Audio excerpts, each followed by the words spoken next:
Hi, it's Michael Regan with the Regan Team Home Loan Group, and here's your weekly real estate roundup for Wednesday, June 3rd.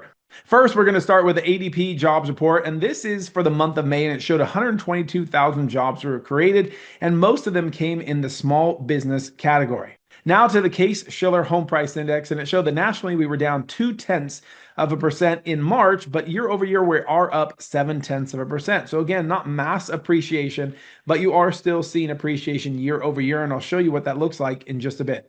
Then in the home builder sentiment, so any sentiment over 50 is good. Any sentiment below 50 is they're looking down on expectations. So current expectations for sales are at 40, future sales 45, and buyer traffic 25. And really, a lot of the negativity in the housing market is not the market itself. It's because we have a war in Iran. Gas prices are up significantly. There's kind of a negative feeling about what the heck is going on because no one really knows what the heck is going on because it seems day to day things change. And that doesn't help with people being able to determine what they want to do in the future when they don't know what the heck's happening from day to day.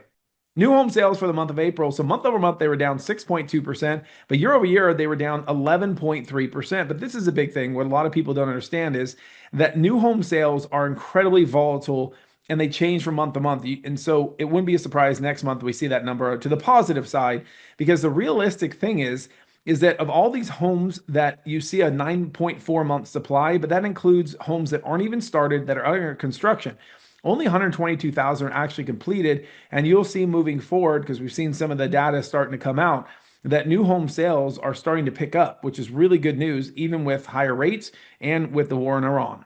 Now to PCE. So this is a measure of inflation, and it showed that the headline was up 0.4 month over month, and the core was up 0.2. So we're at 3.8% for the headline for the year and 3.3 for the core. So we're going in the wrong direction, and we know exactly why this is happening. Been to the fuel pump, you know exactly what's going on. So unfortunately, because of increased oil prices, it's pushing up the price of everything else, and especially gas being such a huge needed, or oil being such a huge needed thing in almost everything in this world. That is clearly affecting prices and has increased a lot of prices.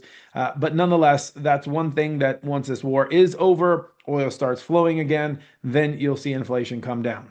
Then in the pending home sales index, which was really good, showed that month over month up 1.4% and 3.2% year over year. Just shows that, again, with all this negativity, with all these things going, people are still out there buying houses. They're still looking because, again, you actually want to buy a house before rates drop. Because when rates drop, then you get a ton by extra buyers out there that are bidding up home prices, and then that's when the real appreciation happens. So if you can get in before, then guess what? When rates come down, you just rewrite your home loan. Now into new construction, permit starts and completions.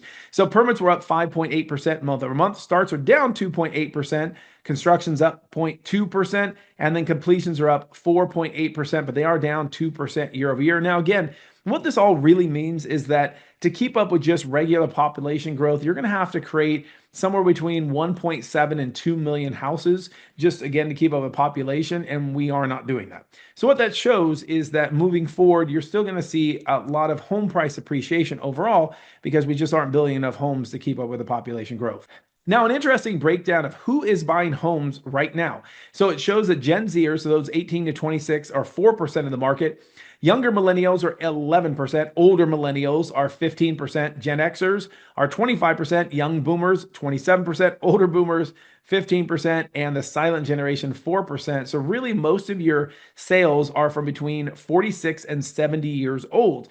Another great thing about this is 26% of sales are millennials, because you hear a lot in the media that millennials aren't buying homes, they're not into home ownership, et cetera, et cetera. Well, that's actually baloney. Millennials are into home ownership. They get the wealth building effect that it has. And you are seeing this with 26% of those buying houses are in the millennial generation. Now, this is one of the most important things when people buy a house, because we talk about appreciation, we talk about wealth building. What does that actually look like in dollars and cents? So essentially, if you look at the median price growth forecast for the next year, it's about 2.5%. So not crazy, but very sustainable. So if you bought a $500,000 house now, you would actually gain $12,500 in the next year. And then over the next 5 years, so the cumulative appreciation of about 14%, you would all of a sudden have that $500,000 house. Now you've gained $70,000 in equity. So now your house is worth $570,000. And this is with very tame appreciation. If something happens and rates really drop, that's going to even jump up above that. But it just shows you the wealth building, the compounding effect that you get when you buy a house. Now to what the market's doing today. Today, we're down 2 basis points in the Fannie Mae 30-year fix. And if you look at the charts, red is bad for rates, green is good. So it's been an interesting kind of pattern the last couple months, realistically, because you see that rates are getting worse because of what's going on in Iran. All of a sudden, there's some talk about a deal being reached, so rates get better. And then all of a sudden, oops, that deal is not happening, so they get worse. And then they get better. And guess what? It's not happening again. So the last 3 days, rates have gotten significantly worse.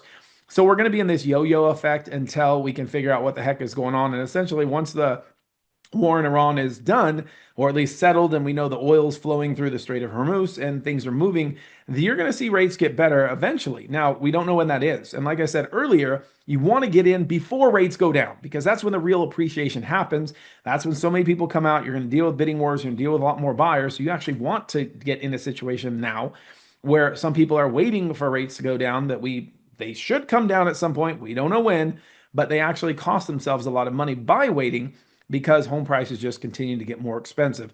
So nonetheless, that's where we are. It's overall, yes, there's been some up and down days, but overall, it's kind of a locking-ish stance.